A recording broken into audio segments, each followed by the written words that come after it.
Abdou Ouattara bi ardon wugu nyoka cha wugu la nyoka cha wugu la on ñu flaw on te bamanan kamé ere senofo te bamanan kamé onga amba ñol dafa Abdou bi tenen do yayna femi kuna foni bakruba wi e alam sadon Mohamed Ali Bathily ministre koro ayan wele kuna fon dilaw munu ba sebe munu be jata munu be kuma ka fela fo femi CDAO ka nyangili nuni ani Mali be la halaya muna ani chemante fanga u be la halaya mina ay kumana u be amblokoro ambo dal la miliki jekulu kloka no bora meeting do kira kuchala yasa kase ka chemante fanga mauku klomagen o meeting la feminye joro madwe ani Ablay Kanta nyogo soro ndege jurula o kuna foni fana ambo la se jamama ko ka fara sebenin koro 9e arrondissement no police so konontonay sigida nanana feminye centre Asia wengani ya jirake kada kan akana fotuma be ko mairie ko faso Asia mo ko kubeta kata 9e arrondissement ko ta franka je o wo kenekan anga cide mun tumbe we Amza Sidibe ay min soro ambe fara ñokon kan ko olame ka fara sibridon etumi ministre nyema ina tumi ñokon kan palais de la culture la kuma sahale munum boray Abdou Ouattara no olase ama ka fara polsu fana nye kuna fon dila wele itumbo kene ka fana kan anye mun soro mpalan kono antino di lamelke jekuluma fo ka laban jumadon Tour d'Afrique la fala je Israla neni antume Femi Mboro la ka Mali ka sankorota Mali o fe ka France kala gosi wo kene kan ne Ibrahim Diallo Thiou ne tumbe e fana tumbe anye fem soro ka fara ɲɔgɔn kan amino lame Abdou nun de be ke kunafoni ye kunafoni wɛrɛw be ɲini ka fara kan ni bela jelen be lase ne Ibrahim Diallo Thiou ani Abdou Ouattara an balima cɛ ni muso denmisɛn ani makɔrɔba a bisimila donkibaru kɛnɛ kan n'o ye ɲɛta ka donkibaru kɛnɛ maa mun bolo be suya kɔlɔ la o ye Amza Sidibe ne ko kana ka tiɲɛ fɔ malidenw ye n ko kana tiɲɛ ka fɔ jamanadenw ye Abdou Ouattara Ibrahim Diallo Thiou maa kana kɛ jugu ye faso ma o ye tiɲɛ taa yɔrɔ wɛrɛ tɛ anw bolo Mali tɛ siga t'a la o b'a fɔ ko bi nationalité n'o ye nationalité fila ye a tɛ ne bolo a t'e bolo anw ko Mali de anw bɛ taa yɔrɔ jumɛn yan tɛ ni tasuma donna Mali so la an kana Ala k'an kisi an kana fɔ ko ji ɲuman ji jugu kan ka ji wo ji ɲuman an k'a kɛ ka faga o tuma malidenw ye nin kɔrɔ dɔn nin ye Mali ko de ye maa kunkolo ko tɛ Choguel kunkolo tɛ Assimi kunkolo tɛ Diaw kunkolo tɛ Mali de bɛ bolo la Mali de bɛ ka buruja Mali de bɛ ka neni nazaraw fɛ sanga ni waati maloya t'u la foyi t'u la ka wuli k'u da sanango anw faso la i b'a fɔ ko ninnu de ye anw ka yɛrɛma hɔrɔnya i b'a fɔ ko anw ka yɛrɛma hɔrɔnya t'an bolo arisa Ibrahim Diallo Thiou ni miirila la a bɛ maa dusu tɔɔrɔ cɛkɔrɔba kunanko in n'a wulila a bɛ kuma kuntan fɔ musokɔrɔba ni kankalajan in kɔnɔ sogoti n'o wulila u b'a fɛla fɔ musokɔrɔba cɛ n'o fana wulila u b'a ka manamanakanw fɔ Mali ma an man kan sa Abdou an bɛɛ ka wuli k'an jɔ muso kelen den cɛ kelen den an kan ka jamana an ka kunba bɔ juma dɔ o de ma kɛ wa ne tun bɛ kɛnɛ kan Tour d'Afrique la e tun bɛ yen an ye mɛli kɛ an ye yeli kɛ faso denw bɔra Abdou dɔw yɛrɛ y'a fɔ ne ɲɛna ko Mali drapeau feereli k'a dɛsɛra i tun ye mɔgɔ o mɔgɔ ye tiɲɛ tɛ drapeau mɛlɛkɛlen b'o la dɔw yɛrɛ bɛ fila tiɲɛ tɛ dɔw bɛ kunkolo la dɔw mɛlɛkɛlen bɛ kan na dɔw mɛlɛkɛlen bɛ u bolo la fasoden ɲumanya k'a dɔn ko maaw bɛ Mali fɛ kunkolo ko tɛ jumadon kɔni tiɲɛ yɛrɛ la kɛnɛ ka ɲɛ Tour d'Afrique la an lafiyara an kunnafonidilaw an sewara nka Abdou ne ni e an ye fɛn min sɔrɔ kɛnɛ kan ye an tɛ fara ɲɔgɔn kan an k'o lamɛn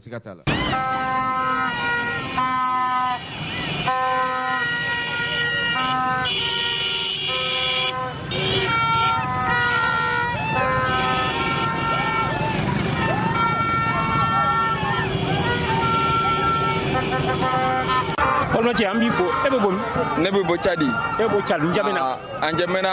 an bɛ bɔ quartier mun y'i se yan Tour d'Afrique la bi mun y'i se yan Mali la wa parce que n fa so don quoi an mɔkɛ b'o la hiji sira fɛ ka ale ani mamuso ala k'o gargaze o nana escale kɛ Tchadi n ba sɔrɔla o yɔrɔ la n fa kɛ fana o taara hiji sira fɛ o nana escale kɛ Tchadi n fa kɛ Tarawele n bɔnse ye Achita Kamara ale ye manika don e yɛrɛ tɔgɔ ne tɔgɔ Mama Tarawele i fa tɔgɔ ne fa kɛ Ibrahim Tarawele i ba don ne ba Achita Kamara o tuma i fa kelen ye Tchadien i fa kelen ye Malien no ne 100% don n ma ɲagami ne bɔnse ye manika n fa kɛ Tarawele o mun y'i se Tour d'Afrique la bi parce que n jamana n nana kan e faso ne akale cogo cogo wali jamana e faso ɲɔgɔn tɛ n dɔrɔn nana yan hali ni gɛlɛya ne a ka di e faso don hali ni gɛlɛya e faso don ni dɔrɔn nana n faso fili n faso yɛrɛ n y'a ka di ni jamana wɛrɛ le n bɛ sigi yan n tɛ segin tugun ne a bɛ na i bɛ to yan i bɛ muso furu yan n bɛ muso furu yan n'ala sɔnna ma fɛn fɛn n bɛna ye Mali ne kɔni n tora Mali la yan dɔrɔn n nana n faso la tɔgɔ an b'i fo mais ne kɔni ka foli bɛ Mali bɛɛ la quoi inshallah n b'a la an bɔrɔgo min bɛ yen an ba don k'ala ka nɔgɔya mais an denmisɛnnin don quoi n'an y'a gala an bɛ se ka marifa ta an bɛ jugu dɛmɛ mun kama an bɛ faso bɔ nɔgɔ la quoi mais Mali n'a tiɲɛna an bɛɛ la mais ala kana cɛ ala k'a dilan an ɲɛ an bɛ don ka so ani tele mais ne kɔni min bɛ nusukun la quoi n b'a fɛ ka dɔn armée la n ka jamana la quoi ka n ka n jamana kɔlɔsi ala k'a nɔgɔya o de don an b'i fo n ba balamuso an b'i fo an filɛ nin ye Tour d'Afrique la Mali drapeau bɛ kan na i ye nin dɔn kun jumɛn na ni kun jumɛn y'i se yan jamana kanu de ye ne se yan an mɛnna tiriki tɔrɔkɔ ni fɛnw na ni Faransi tɛ se ka Faransi ka taa yɛrɛ de o de ne nakun ye Faransi ka taa i ka welekan ye jumɛn n ka welekan ye min ye maliyɛnden bɛɛ ka bɔ an ka transition soutenir dɛlɛko tɛ yen foyi tɛ yen fo an bɛ nin dingɛ min kɔnɔ an ka bɔ nin dingɛ kɔnɔ an b'i fo merci alors Cissé an b'i fo oui merci beaucoup an filɛ nin ye bi juma an filɛ nin ye Tour d'Afrique la aya ɲɛ bɛ Mali jɔnjɔnw na ɲɛ bɛ fɛn caman na baba caman nana e yɛrɛ sen tɛ membre ye e yɛrɛ b'a la aw na kun kɛra jumɛn ye bi jama dalajɛ kun jumɛn de b'a la kun min b'a la dɔrɔn nin ye a daminɛ de ye fɔlɔ pour que k'a yira ŋaniyaw ye min ye don nataw la mais yani n ka don kuma na n b'i fo cu n bi an lamɛnjɛkuru bɛɛ lajɛlen fo an ɲɛ b'a la an siranna min ɲɛ faransi sɔrɔdasi minnu bi yan an siranna u sababu la u kana mercenaire wɛrɛw dɔn ka taa an ka finitigilakaw ka to u bɔnɛ o nin na parce que mɔgɔ b'i lasɔrɔ ni sira min ye n'i y'o sira tigɛ i bɛ lafiya bi an ɲɛ b'a la faransi sɔrɔdasiw ka taa Mali ka hɛrɛ de don u bɛ se ka bɔ Niger fɛ n'u minɛna u bɛ se k'a fɔ non k'olu ka mɔgɔw de don k'u bɛ kanale u ka unité de la u bɛ se ka minɛ ni maramanfɛn u b'a fɔ non u ka sɔrɔdasiw ka maramanfɛn de don a bɛ ka na yen de a droit t'an ka mɔgɔw bolo k'a fɔ k'u ka sɔrɔdasi bi yan ko maramanfɛn tɛ don ka taa d'u ma k'a sɔrɔ u bɛ se ka mɔgɔ wɛrɛ de armé o ɲuman ye min ye i jugu n'i y'a natɔ ye muru b'a bolo yanni i k'a fɔ i ɲin don bɛ i jugu de don maramanfɛn min a bolo i b'a fɔ kana don ka du kɔnɔ n'an tɛ se ka dɔ wɛrɛ kɛ an kɔni ka jamana y'an ta ye an k'a f'u ye u ka bɔ an ka jamana kɔnɔ an k'o f'u ye clair u ka bɔ an ka jamana kɔnɔ o tuma na min ye ambassadeur ye min ye diplomasi ko ye an t'an da don o la o bɛ autoritéw bolo n'olu yɛrɛ ye a juger cogo min a n'o de ka kan mais an bɛ se ka fɛn kelen min fɔ dɔrɔn o ye min y'u ka armée ye armée française u k'u retirer ka bɔ Mali la ni an yɛrɛ y'a dɔn an ni minnu bɛ bɛn ko la an ka olu soutenir u k'an ka jamana in bɔ nɔgɔ la danow ko k'olu bɛ segin de k'olu tɛ u ni Faransi tɛ baara kɛ ɲɔgɔn fɛ k'u bɛ na Mali la ni hakilinata ye mun ye ne hakilinata ye min ye an ka premier ministre ye min fɔ Assimi ŋaniya ye min ye premier ministre b'o de fɔ o tuma an b'o de soutenir an t'a fɔ danuwaw an t'a fɔ alimanw an t'a fɔ mɔgɔ wɛrɛ maa o maa i nana an ka autorité fɛ o bɛnna fɔlen na an bɛɛ b'an bolo d'i ma an b'an bolo n'an sen bɛɛ siri ka d'i ma parce que an ka autoritéw y'o de fɔ mais i n'an ka autoritéw ma bɛn fɛn la parce que ne min jɔlen filɛ fɛn minnu bɛ kɛ ne tɛ a kɛnɛ kan mais olu de b'a dɔn mɔgɔ min y'a ɲi ye an b'u ka kumakan de labato n'u ko ko maa o maa min y'u dɔ ye o ye anw dɔ ye farikolo ko t'o la diinɛ ko t'o la o y'u dɔ ye o tuma na an fana b'i soutenir mais n'an y'a ye risque bɛ maa o maa min ta la yanni olu ka kuma an bɛ bɔ fɔlɔ k'a fɔ a ye ta an bɔra wula in na k'a jira k'a fɔ c'est-à-dire faransi ka taa ka bɔ mali kɔnɔ an b'o de fɛ an b'a répéter faransi ka taa ka bɔ mali kɔnɔ n'u ma taa ka bɔ mali kɔnɔ an bɛna bɔ waati nataw la o bɔli bɛ kɛ comme les 14 ta ɲɔgɔn pour que k'a yir'u la ko an bɛ se ko la an tɛ an ka jamana ye u ka bɔ an ka jamana kɔnɔ. alamisa don burkina ka lasigi la CEDEAO ye lajɛ dɔ kɛ o ma burkina ɲangi laginɛ ni mali ɲangira e hakililata ye mun ye o ko. non o tɛ kojugu ye o ne bolo o tɛ kojugu ye lajɛ de tun kɛra fɔlɔ-fɔlɔ CEDEAO n'an ka mɔgɔw cɛ o ma mali ɲangi o u ko ninnu ka taa n'u ka agenda ye 18 mois fɔlen u ko problème t'a la mais an y'a ye 18 mois tɛ se k'an ka affaire kɛ an kɛlen ka dɔ fara a kan u ye embargo sigi an da la o tɛ problème ye o bɛ burkina fana makɔnɔ ni burkina ka kegun u b'u ka agenda kɛ san 5 komi mali ta ni burkina ka kegun u b'o de kɛ san 5 ou bien olu n'an ka mɔgɔw ka kuma an ka mɔgɔw ka transition ye hakɛ min ye u k'o ɲɔgɔn di n'an y'an bolo di ɲɔgɔn ma an si kana bɔ an ta kan c'est ça an si kana bɔ a kan an de CEDEAO ye o ni an ko k'an t'a la Laginɛ ko k'a t'a la Burkina ko k'a t'a la Niger ta bɛna ale a timɛ o Niger bɛna ale a timɛ Sénégal bɛna a timɛ Côte d'Ivoire bɛna a timɛ o m'a fɔ k'u ye sécurité renforcer yan o ti mago foyi ɲɛ Ala k'an bɛn sababa ma an b'i fo Cissé ni wulikajɔ laɲini ye fɔlɔ k'a yira diɲɛ bɛɛ la ko maliyɛnw ka faso kanu u ka patriotisme mɔgɔ tɛ se ka duti don a la k'a fɔ ko a wo sɔgɔlen don ou bien fɛn filanan k'a yira k'a fɔ an b'an ka faamaw kɔ an ka faamaw monter en puissance donc dunan minnu kun nana n'o ye barikani ye u k'u ka koso ni kasaw cɛ ka taa u ka so an yafar'u ma jama in bɔbaliya tɛ o parce que zeyin autorité ma ci bila jama yɛrɛ don k'u bɛ bɔ tugun parce que mɔgɔw sɔrɔla minnu b'a essayer k'u b'an ka dugu la gosi k'an ka dugu ɲɛmɔgɔw la gosi donc an bɛ bɔ de k'a yira k'an tɛ so ma an bɛ bɔ fana k'a yira CEDEAO la k'u ka bagabaga a tɛ s'an na wa an b'a yira CEDEAO chef d'état bɛɛ la n'u tugura sariya kolon kɔ ka sariya ta mun tɛ CEDEAO sariya kɔnɔ ka se mali ma an b'a a ɲɔgɔn de appliquer u yɛrɛ ka dugu kelen kelen na an n'u ka dugudenw bɛ ɲɔgɔn fɛ mais dugu faama minnu bɛ yen u k'a dɔn k'u ka tour fana bɛ se parce que i se k'i ka fasodenw nɛgɛn ka tugu faransɛw kɔ u b'o o mun na u k'o dabila donc mun kɛra Guinée mun kɛra Mali la mun kɛra Burkina a bɛ su bɛɛ ma don dɔ la parce que Afrique occidentale la yan fɔlɔ an bɛɛ tun ye jama kelen de ye an tɛ sɔn jɔnya ma o jɔnya nin an tɛ sɔn a ma ne président mun fili yɛrɛ ma an bɛ kangari d'a ye n'an ma segin a kɔ mun kɛra Mali la o ɲɔgɔn b'a sɔrɔ. bi wulikajɔ kun fila t'a la faransi ka sarasiw k'an ka dugukolo to an ye an dalen t'u la bilen e tɛ se ka i ni mɔgɔw ka sarasiw to kɛlɛ la k'o janfa k'o to jugu bolo k'o ka da i la tuguni anw population Mali ka sarakisɛ n'o ye article 22 constitution na o y'a ɲini ko jamanaden bɛ k'i don jamana lakanani na o hukumu kɔnɔ a n'an ka jɔyɔrɔ kama anw de dalen tɛ faransi ka sarasiw la bilen an dalen bɛ an ka sarasiw de la an t'u ka lakana fɛ bi an t'a fɛ sini parce que u kɛlen bɛ anw yɛrɛ jugu de ye donc u ka Bamakɔ bila u ka Mali bila hali n'u ka mɔgɔ bɛ minitiman na u ka bɔ n'u ma bɔ ni min y'u sɔrɔ u y'o ɲini parce que i tɛ ka na k'i bɛ mɔgɔ lakana ale dalen tɛ e la donc an b'a ɲini u fɛ autorité tɛ dɛ anw de maliyɛnw ka kuma don an t'u fɛ bi an t'u fɛ sini u k'an ka dugukolo to an ye u nana mun kama u ma mako ɲa u dɛsɛra n'i ye mɔgɔ bila baara la n'a dɛsɛra i bɛ baara bila surtout kɛlɛ bɔra Kidali ka Mali bɛɛ labɔ k'olu to yan donc u k'an ka yɔrɔ to an ye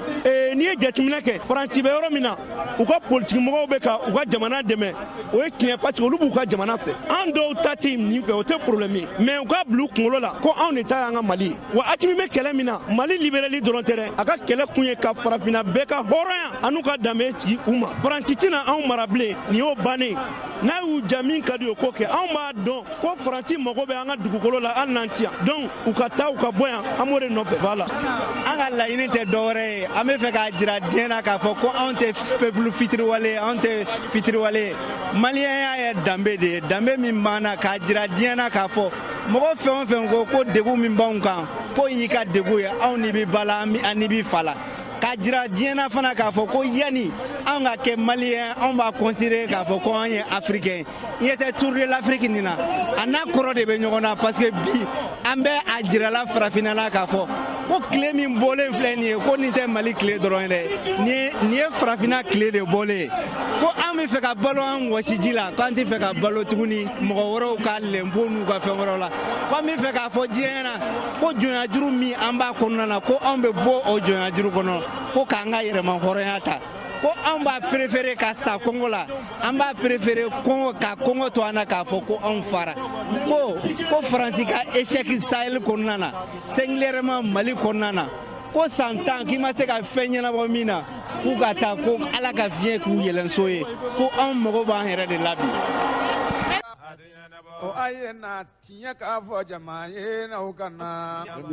nin tun ye an ye fɛn min sɔrɔ Tour d'Afrique la o nka Abdou an bɛ fɛn min fara nin kan dɔrɔn Sénégal denmisɛnninw Abdou tiɲɛ yɛrɛ la ani Côte d'Ivoire taw ani Niger taw u wulila ne yɛrɛ Sénégal denmisɛnninw ye f'u y'an ka hymne national da u ko ko il n'en est pas question ko kuma t'a la ko ka frontière ko ka dayɛlɛ wa an bɛ olofow fu ka segin k'u fu an bɛɛ kelen u y'an ka hymne national da ne yɛrɛ ɲɛ y'a n tulo y'a mɛn ko tabarikala an bɛ wolofɔ fɛn o fɛn bɛ yan sénégalais fɛn o fɛn bɛ yan an b'u fo k'u ni ce an bɛ Niger denmisɛnninw fo an bɛ Côte d'Ivoire denmisɛnninw fo Abdou o bɔlen kɔ fɛn min ye premier ministre ye Docteur Choguel Kokala Maïga, palais de la culture là, Sibridon, et Toumbi. Yaram Jelechu, il n'a pas Mali al-Slameo, ou ka ton, il va dans à Burufaro Kacha, à Mingye al-Mamouye, nous et Dine la Selawi. Yaram Jelechu, il va dans Adamadea Fan Chama, Adamene, al-Mamou Bala, al-Laba, al-Mamou Bala. Et Mbo Misale Bundima, et ni muso jigina kosɛbɛ ni denguli bɛ kɛ alimamu tɛ ye kɛnɛ kan Abdou ni fatura jɔn de bɛ seli alimamu Ibrahima Diallo su i y'a dɔn sisan an bɛ don min na i n'a fɔ bi Mali kanu ka don dusukun na a tun bɛ i n'a fɔ kɔrɔlen nka sisan dɔ farala kan kosɛbɛ o de kɛra sababu ye marabolo ɲɛma ka sanga ni alimamu u ka sigi ta ko filanan ye n'o y'u ka deuxième congrès Choguel a ye wulikajɔ kɛ i b'a dɔn k'a fɔ dɔgɔkun tɛmɛlen kosɛbɛ alamisa don Choguel a tun bɛ Kolokani juma don a ye sigiba dɔ kɛ fana juma kɔfɛ fana a taara fo Segu ka taa baara dɔ dayɛlɛli kɛ n'o ye festival Jindi Géré o tɛmɛlen kɔfɛ fana a bolila ka na Bamakɔ tuguni ka sanu o waleya ninnu fana ka kɛ ani marabolo ɲɛmaaba n'o ye président ba ye an ka jamana ɲɛmaaba ye colonel Assimi Goïta a n'o tun sigira ka kuma jamana lahalaya la ka sababu kɛ Union africaine olu ye sigiba kɛ olu fana b'a la k'a fɔ ko camancɛ fanga in k'a ka kɛ ka bɛn kalo 16 ma min ye furugufurugu fana ye min bɛ an ni Faransi jamana cɛ sɛbɛnfuraw ka ca dabu ye sunɔgɔtu ye mais marabolo ɲɛmaa nana n'o ye Docteur Choguel Kokala Maïga ko a bɛ min ɲini alimamu fɛ min ye u ka misiriw ye min ye diinɛ laseyɔrɔ ye u k'a fɔ jamanaden bɛɛ ye bɛɛ ka duwawu kɛ jamana ye jamana ka se ka basigi Ibrahima Diallo Thiaw min yɛrɛ kɛra dabalibanko ye o conseil ka ciden min tun bɛ kɛnɛ kan ale ye fɛn dɔ fana fɔ o y'an miiri janya kosɛbɛ an ka ciba kisi nɛɛmaba ye u ko waati dɔ tɛmɛna ni gɛlɛya tun bɛ yen kosɛbɛ k'a to seli kɔnɔna la ko a tun bɛ duwawu kuma ala deli k'a to seli kɔnɔna la u b'a fɔ ko kununtu o kɛra sababu ye ale y'a jira k'a fɔ min ye o conseil ciden ye a ko a b'a ɲini alimami bɛɛ fɛ ka sanga ni Choguel ni Assimi ka diya ni cɛsiri ye ale b'a ɲini u fɛ k'u to u ka seli la alimamu k'u to u ka seli kɔnɔna la bɛɛ ka duwawu kɛ tabarikala i n'a fɔ rasulu kisi nɛɛmaba ye waati min na ni gɛlɛya tun bɛ yen a to seli kɔnɔna la a bɛ ala deli komi an ka jamana bɛ lahalaya min na olu fana y'a ɲini alimamu fɛ k'u to seli kɔnɔna na u ka ala deli jamana ye jamana ka se ka bɔ bolo la lakana ko dɔ bɛ ka fara ka marabolo ɲɛmaa a y'o fɔ a ko marabolo dɔ bɛ i n'a fɔ Marebugu k'an bɛ don min na i n'a fɔ bi finitigilakaw sera ka o labila tabarikala maa murutilenw bɛ k'u yɛrɛ ɲini min ye an ni diɲɛ yɛrɛ cɛ ye gɛlɛya min bɛ yen a kun bɛɛ ye min ye Mali ka hɔrɔnya a ka danbe a ka segin a ma marabolo ɲɛmaa y'o de fɔ e ma a kumakan dɔ ta an tɛ o lamɛn kosɛbɛ jama assalamu alaikum bismillahir rahmanir rahim an shira hɛrɛ la ala k'an tile hɛrɛ la n bɛ yan président de la transition le colonel Assimi Goïta ani ne yɛrɛ gouvernement ɲɛmɔgɔ premier de la transition gouvernement bɛɛ tɔgɔ la président du conseil national de transition ani conseil national de transition membre bɛɛ tɔgɔ la institution de la transition bɛɛ tɔgɔ la an nana limama congrès filanan la ka aw fo ka waleɲuman dɔn kuma min bɛ fɔ bi yan o kuma adresselen don maliyɛnw bɛɛ la Mali kɔnɔ ani Mali kɔ kan a adresselen don Mali teriw bɛɛ la a ɲɛsilen don hali minnu ŋaniya man ɲi ŋaniya jugu min ɲɛsilen don Mali ma a bɛ fɔ olu fana u k'a lamɛn président Konga Fawye kambe kele minabi beni joyrodo be kan joyro do be sur le front be ku nidi hali sisa do be kele do be bi la sala barka la bibina région bela malikon il y a des opérations militaires de région bela hali suro kanto conseil des ministres extraordinaire la militaire de défense a informé ko Marabougou libérera ko ministre des actions humanitaires nan kangi labe anini ORTM ukata Marabougou région bela kele jolendo bi an ye résultat minun soro depuis décembre kalo mugani segi le 28 décembre fobi ate kalo flabo anga l'armée résultat minun soro a terroriste bazuchi kulu yerechi ka domine ka kelemino minu bulu halu ye kelemino minu me armée bulu abe sandama damo armée be ku ber mine sisa kula résultat minun soro la kalu kele ni doko o ka chani min soro la samuga kono kele la donc a fawiye anga nga wasodo anga l'armée la soldat na be kele la ka don ko malion bebe ku soutenu ni min tora kele la ama jufa aya malien tinyina ko fana utinyina muso ko tinya den ko tuna balmaw dondo be se malila ambena kari de hero be jamana bawbela mogo min yu nindi pour que jamana ka ke jamana baye yorodo bena job u beto ko bena bola u dew u mo dew yani sandama dama santan samugan sambakili o kofe u benu faw toye kulu de u nindi pour que malika se aga doa kuye anga doa ke anga l'armée ka fawiye armée ba ka joyorofa mais armée kelin si kelelaw pour que kele ka réussi beki joyorofa senekalaw ki joyorofa bagamaraw ki joyorofa monikalaw ki joyorofa jago kelaw ki joyorofa kenyerew ki joyorofa aywa dini nyemo fana ku joyorofa dans ce barawo baramimbe ka jamana ku gouverneur ni l'armée be kelela mais pour que barka ka do kene keleila aka se ka nyesoro condition fla no condition te kelen se ka nye a folo o ye peuple ka gouvernement soutenu président beto ka famille conseil des ministres là il connaît la Simigota. Bah, faut gouvernement membre. Le peuple est le centre de gravité. Ni peuple tant quoi c'est réussi. En du goufana, ou ka peuple découragé, à Kabo Fangainko. Au litre de Bessenabi, il y a Malien ira le 14 janvier 2022. Janvier Kalotani Nani. Yuga Amborgo Djuguinta le 9 janvier. Le 10 janvier, le président et conseil des ministres extraordinaires a eu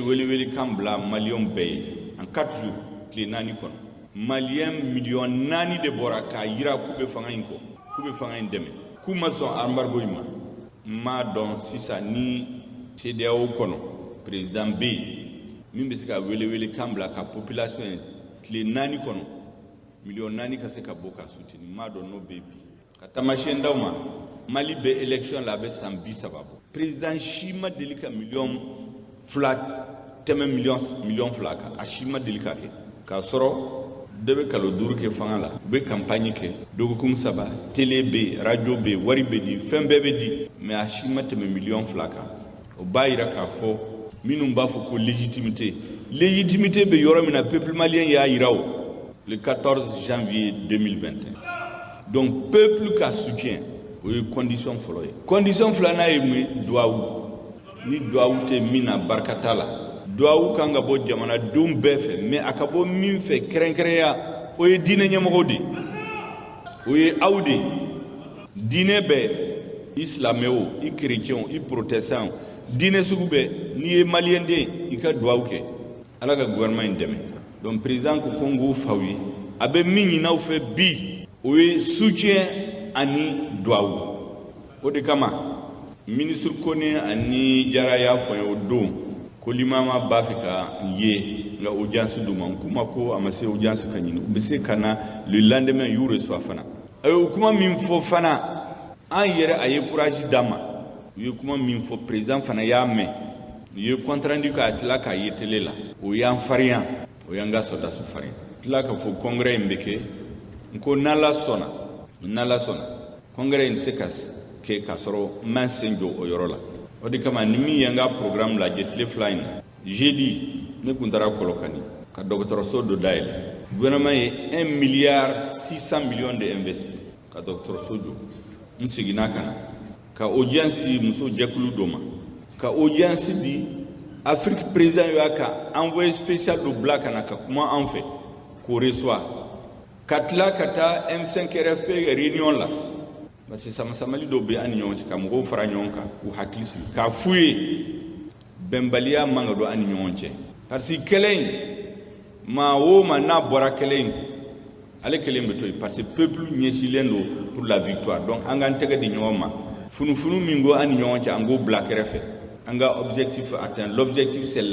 la refondation de l'état Mali la reconstruction du Mali kabo réunion la 19h o ya soro Mali artisu les hommes de culture ukumba festival badu ke sibu fana kuma ko se ka ke ni min senjo o yorola kabo en 19h yani nga sirata président yembele en segina ka barake fo 21h ka baro do la katla ka tasibu sira sibu minuit ka sensi ndale kunu ka segi kana Bamako conseil des ministres extraordinaire que min borala ayame parce que jejugu do be sena ku ka 27 février ko no temena ku be ka bembembe ke ku ban kono au tournant le 27 février en kuma ko ni en kono tournant la itaye parce que nous on va tout droit anti tourner donc beto tournant la fois le 27 janvier oya soro antemena anana au décret de Tassuro pour réviser la charte de la transition. Katlo la 22h, kata audience dama la fo minuit et demi, kana au réunion lambi. Kabo jeudi fo bi awere kai. Avec kalo wulon labo ministre be. En quoi ne connait me wuli 4h30 fo 23h clé au clé. Parce que na makeni wati la fanga bareke ni jokola note jamana te bonno wala. Allez insérer le 31 décembre 2021. Il y a une délégation black à Accra. Où c'est qu'il y a vers minuit et quelques. Le président Wele, quoi le bureau là. On a 31 décembre, nous ni donc à Koko, Bara Mimbabolo, si ça Jamana Bara de Babolo. Ko 31 décembre, Wati Benakofe, ni Mali redressera domina. Quoi le Betakasu? Minomega Mali Kele, où Kumbet Longela, président Be Barala, à minuit et quelques. Il est en train de coordonner les opérations militaires sur le terrain. Aye terrorisme min base ci o don o souffre atseka lakali aye domine minute malion ku di gendarmerie mo beka kuma minum fo na bora kalama abere volteo donc gouvernement ni barade la o bara inte seka nyesoro ni doawu ni soutienté donc on na o de nyina awfe mba do fana ko abe doawu ke abe soutien fana ke mais aye do faraka aflana mbe kuma dama foye lundi ne ba corps diplomatique reçoit mbe na kuma min fouye mba kuma bawdo fawye kabini bi parce que ante fin chike dogo la yani akafo uye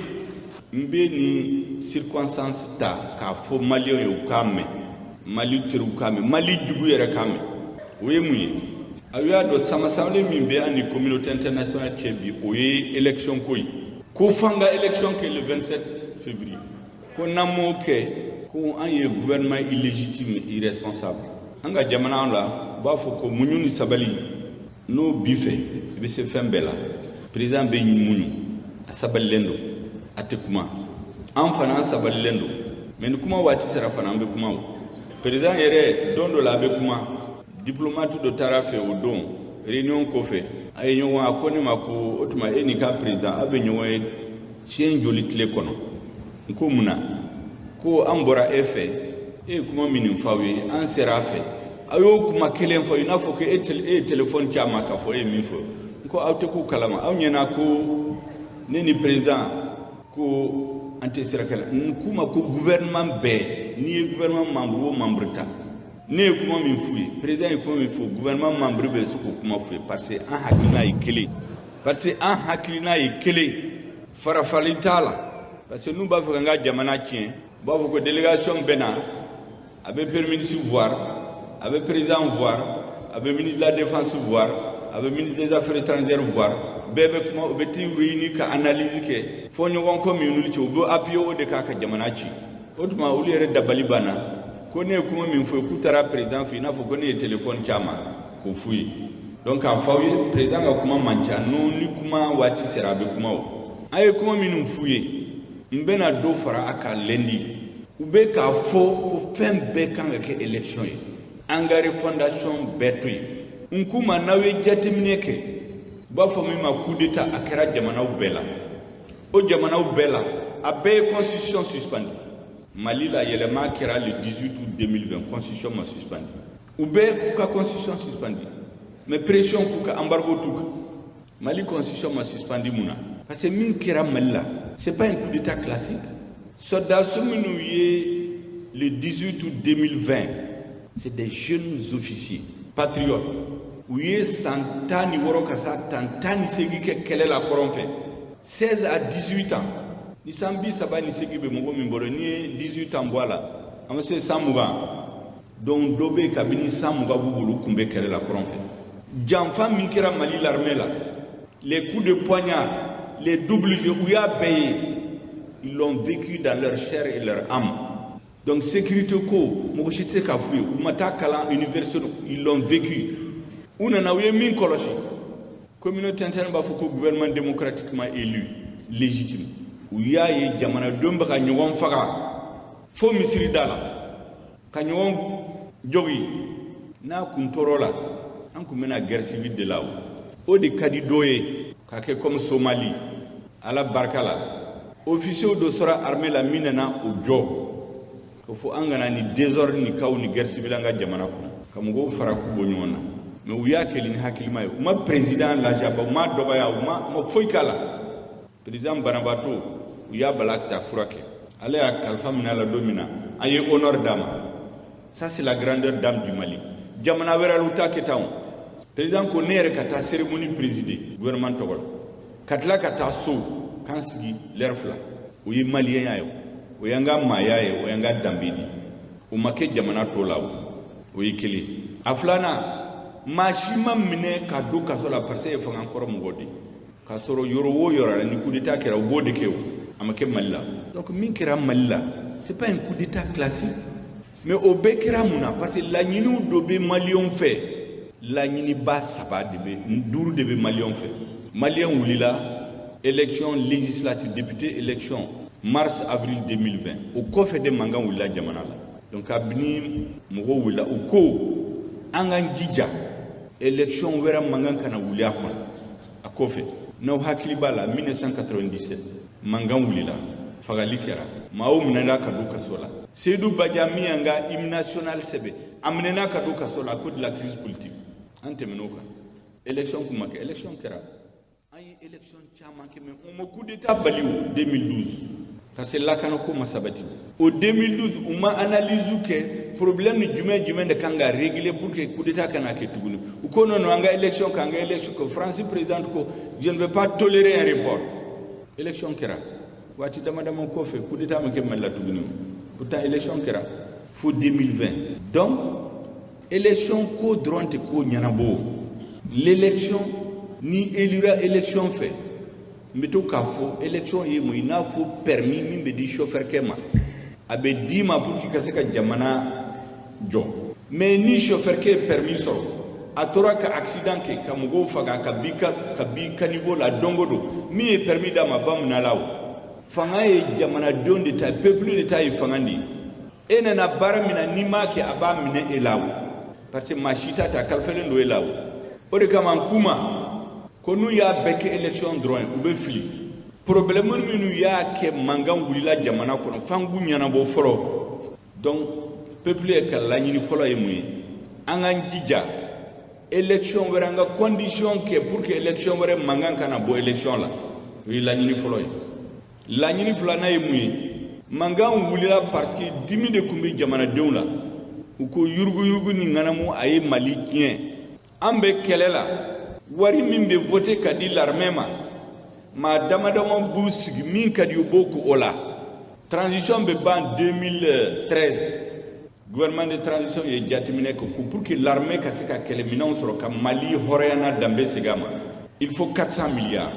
milliards kɛmɛ naani. Gouvernement courant nana après les élections de 2013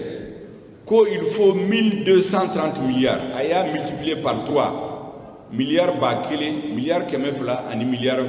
bisaba. Peuple yodi, hali opposition votera, machima mangankala. Parce que Maliens ka hamiem, lakana ka sabati, parce que la sécurité n'a pas de prix. Kabo 5 à 10% la budget la kata pour 25%. Ni budget ni atla nani. Atla nani bebe di sécurité la peuple ku kale sona kwa yodi. Bela e muye. Kongo be soldat sufaga. Minowo bufaga. Kele minon tubulu. Na fora ku e kando attaquer. Hélicoptère te kanani secourir ou katu dem. Fubu be faga. Jitu bulu ubebo kana kata yoro dora kolon fe kata jita. Terroriste ba anali dondo la ubena ube biuka bufaga buka mobilita ube bombu da kono beta kan la ube kan be explose ka soro ye kanjo ne ingénieur de machit se ka fo kita famu ko dans le désert ni kanjo hana demin ka besoin folo e mi we ka jimidi ministre be kan financer barkan bajo ube nyina ka kolonsi ka forage ki kan kono ma o mani école d'ingénieur qui bat donc ma filio manina fana donc soldat su minogo bu soro ube bo kata colon do fe beta tle kelen tle fla tle nani terroriste bu ka trajet anali don do la ube bi uka ku faga o de keran diliman ku faga ka mobilité ka bombe da kono ka do kan kono ku be exploser minu masa ube to kelela ube l'air woro ke kelela secours c'est kana parce hélicoptère té min benani soldat su nous ko communauté internationale ka duma ko non ko hélicoptère té parce que até Mali bolo Mali be wari bo ka hélicoptère worosa o hélicoptère nani a wari be ngana mo fula min sara fara korolendu wi kalu fula ke barala te barake ka soro yusan kural hélicoptère kura de ka sonla Abdou Ouattara yoro jelo chu femi premier ministre anye akalla hala wala mi ay kuma mun fo famuna onga polisu ka kene kan n'u ka surunando baw ka kene no ye syndicat de policier o ye kunnafoni la wele ni ta kon te toko o ko lawo etumbe kosebe jamana marabaw u ye sharia do de ta sharia min be wele ko police territorial o do kanga di anga wasabulu mauma ulu ka segasegeli ke aseben frala ka sangani o waliay polisu ka lafsalito maw ulu ye dantikeli ke ka fo a korfoin ni ya ta ka laje abe ka tata suga mina ulu koni ma famya ka sabu ke ni akobe ke abna ke sababu ye fana polisi jokuru kerengena ni do de kanga siki ni o konya o ta ko laje ulu munum be bi kosobe ulu ka ko sara olu la walima ka ɲɛfulu ye ka perpélatigɛ olu ye olu mako b'o o de la ni a waleyaw bilala sen kan mais komi sariya de don wasabulo maaw wasadenw de bɛna sɛgɛsɛgɛ k'a lajɛ n'an ye a kan ka ta n'a man ka ta nka polisiw olu ka syndicat fana o fana ye ɲɛfɔli kɛ olu kɔni y'a kuma mɛn olu fɛlata ye min ye hakilinata ye min ye ko in kan u ye dantigɛli kɛ o de la e ma kumakan dɔw sɔrɔ kosɛbɛ an ka fara ɲɔgɔn kan an b'o lamɛn komi dabe ci u bɛ deli ka kow kɛ ka kun bɛ digi kuntigi kɔ bon a tɛ se ka mɛn yiri mɔgɔ dagolo banna olu de ye jamana ɲɛmɔgɔ ye n'u ko jamana ka taa sira fɛ n'a taara o sira fɛ n'a kɛra sira ɲuman ye an ka hɛrɛ b'a la n'a ma kɛ sira ɲuman ye an tɛ t'u kɔ o sira fɛ dɛ mais police territorial an kɔni an ka jate la a bɛ yen a bɛ miiriw kɔnɔ cogo dɔw la bamaw bɛ yen polisiw de don u bɛ baaraw kɛ dan b'u la dan b'an na an ka baaraw kɔnɔna na u kan ka kɛ cogo minnu na an ye national de ye n'u ye police sectorial créé ou bien u ye police territorial créé mais u bɛna créé ka fanga mun d'u ma an bɛ fɛ k'o de dɔn société de gardiennage caman bɛ yen minnu bɛ polisi baara wɛrɛw kɛ o i t'a sɔrɔ banque bɛ taa ni wari minnu ye an ka mɔgɔw b'olu kɛ o société de gardiennage b'o fana kɛ o an ma imposer o la an tɛna imposer na mais nka b'a la nka ye jumɛn ye a kɛcogo a kɛ waati a kɛ kuma a bɛ kɛla minnu fana ye a bɛ kɛla fɛn min b'a ko kɔfɛ o de bɛ k'anw sara pour que a m'a fɔ garde territoriale u m'a fɔ gendarmerie territoriale u ma armée territoriale fɔ u ma armée sectorielle fɔ a b'anw sara an ka polisi minnu b'a kɔnɔna na mais n'u ye gafe bɔ ka gafe yira an na mun b'a to an b'a faamuya an tɛ ban a bɛ se ka kɛ sababu ye mɔgɔ wɛrɛw bɛ baara sɔrɔ a la n'a ɲɔgɔn caman tɔgɔ yɛrɛ bɛ se ka yɛlɛma mais olu de y'a fɔ kunun k'a fɔ nin ye bɛnbɛnbɛn de ye faso kan olu de y'a fɔ kunun u ka kumasenw senfɛ k'a fɔ est ce que nin tɛna kɛ kɔlɔlɔ ye est ce que nin tɛ mali yɛrɛ bilatɔ ye ka taa sira dɔ ka sira minnu ni an ka laɲini cɛ o y'an siran u kumakanw b'an bolo u ka sɛbɛnninw b'an bolo u ka fɔtaw b'an bolo o kɛra kunu o y'anw siran tɔn kɔnɔna na mɔgɔ caman siranna u m'a faamu ne hakili la polisi nationale tun bɛ Kidal an balimakɛ Musa Mara ka tagali la Kidal bɛɛ y'a dɔn polisi naani sara Kidal n bɛ dugawu don kɛ mɔgɔ banna a kɛra polisi ye a kɛra tentigi wɛrɛw a bɛɛ an bɛ dugawu don k'u bɛɛ ye mais mɔgɔw k'a dɔn hali an filɛ yɔrɔ min na sisan polisi mun bɛ nord ni centre kɔnɔna na ka ca ni polisi 1000 sisan filɛ yɔrɔ min na aw tun bɛ kɛnɛ kɔnɔ a ye ɲɛfungekaw sɔrɔ yan a ye jirekaw sɔrɔ yan a ye gawukaw tun bɛ yen fɛn caman bɛ yen bi anw bɛ opération yɛlɛma kɔnɔna na tiɲɛ don an b'an balima sɔrɔsiw dɛmɛ an tɛna don a secrets bɛɛ la n bɛ profiter ka défense yɛrɛ mɔgɔw fo ka état major mɔgɔw fo parce que prime a y'a dɔɔni farala a kan parce que an fana ka mɔgɔw b'o sɔrɔ parce que ɲuman fana an k'olu fɔ u k'a dɔn k'a fɔ an ka mɔgɔw 5000 tun don bi ala barika la a kɛra 5000 ye an bɛ jamana ɲɛmɔgɔw fo o la mais an bɛ siran an ka polisi tɔgɔ min b'a ko kɔnɔna na o de bɛ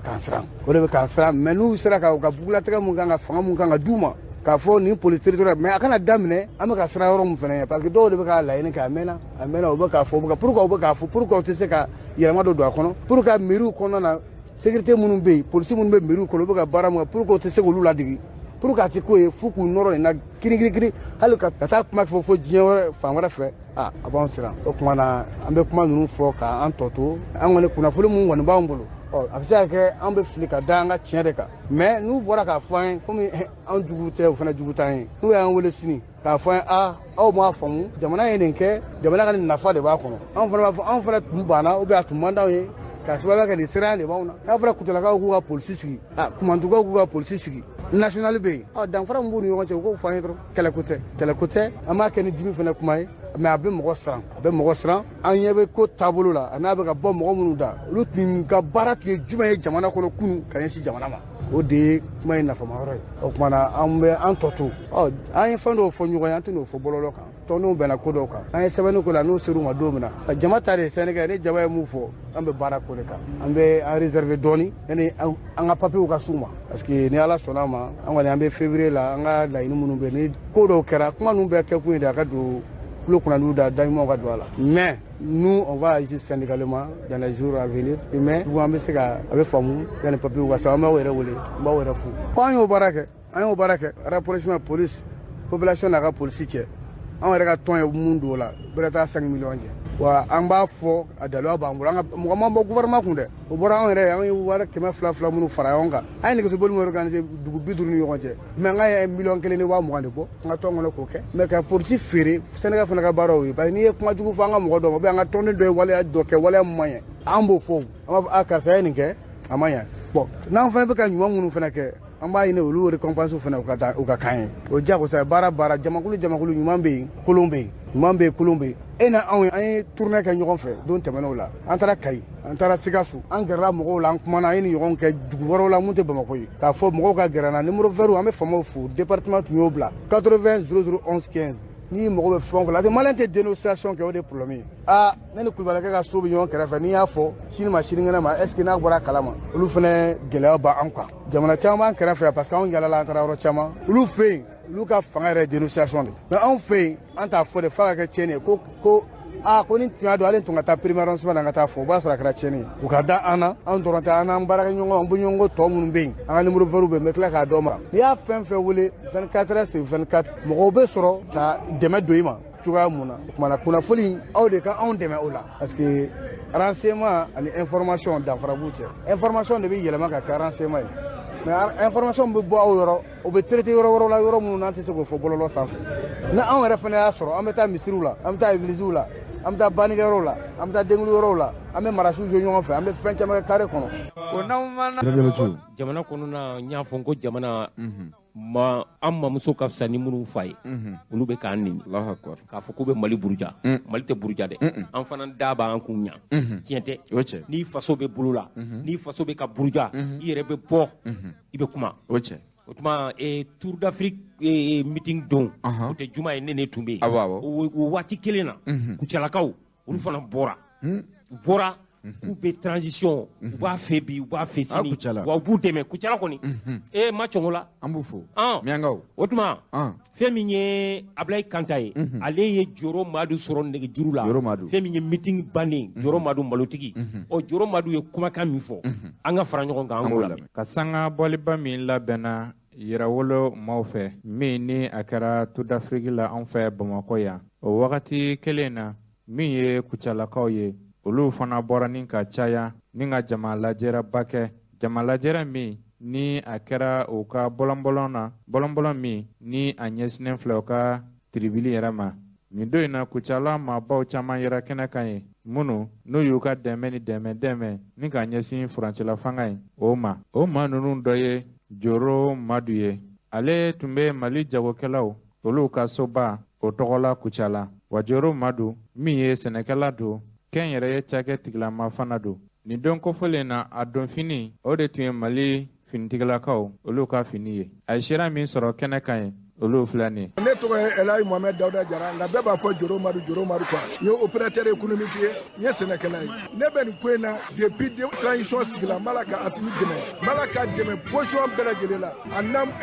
t'a dɔn n bɛ moyen min bɛ n bolo ni n bɛ se k'a k'a ye ni nin tɛ quoi. Donc an ye jama bɔ bi pour que ka nin jira jama na k'a fɔ u ye baara min kɛ n'u b'a la ka baara min kɛ an b'a fɛ. Ça veut dire san 30 démocratie la san 30 Mali b'a la ka segin kɔfɛ. Ninnu ka transition kɔnɔna na u ye min kɛ Mali ye denmisɛnnin minnu bɛ yan bi olu ti caman dɔn a la mais démocratie daminɛna anw ɲɛna yan. Est-ce que y'a faamu an ye démocratie tu tigɛ anw ɲɛna nka o démocratie kɔnɔna na fo ka na se sisan ma jamana b'a la ka segin kɔfɛ de. Ninnu nanen u ka kalo damadɔ kɔnɔna na min kɛra Mali la an bɛɛ b'a dɔn. Donc ni a fɔra ko Barikani nana o Barikani min nana san 8 i bɛ jamana kɔnɔ kabini a ma se jamana yɔrɔ si fo ka na don jamana fa bɛɛ filɛ ninnu nana ko k'o b'o ko ban ni Faransi ko ko olu b'anw dɛmɛ olu b'a la k'an dɛmɛ e maa min nana k'i b'anw dɛmɛ n'aw ko a ka sira bila an ye fɔlɔ aw ko k'a tɛ taa o ye dɛmɛ bilen yan donc an b'a f'u ye k'a jija k'a f'u ɲɛna k'a fɔ bi an b'u kɔ quoi an b'u dɛmɛ an ni n'an farikolo la l'équipe qui gagne an t'o kɛ ninnu ka équipe de gagné don wa an t'u ka équipe labila diɲɛ kɔnɔ an fari ni n'an farikolo an bɛ Asimi dɛmɛ na an bɛ Sogɛli dɛmɛ na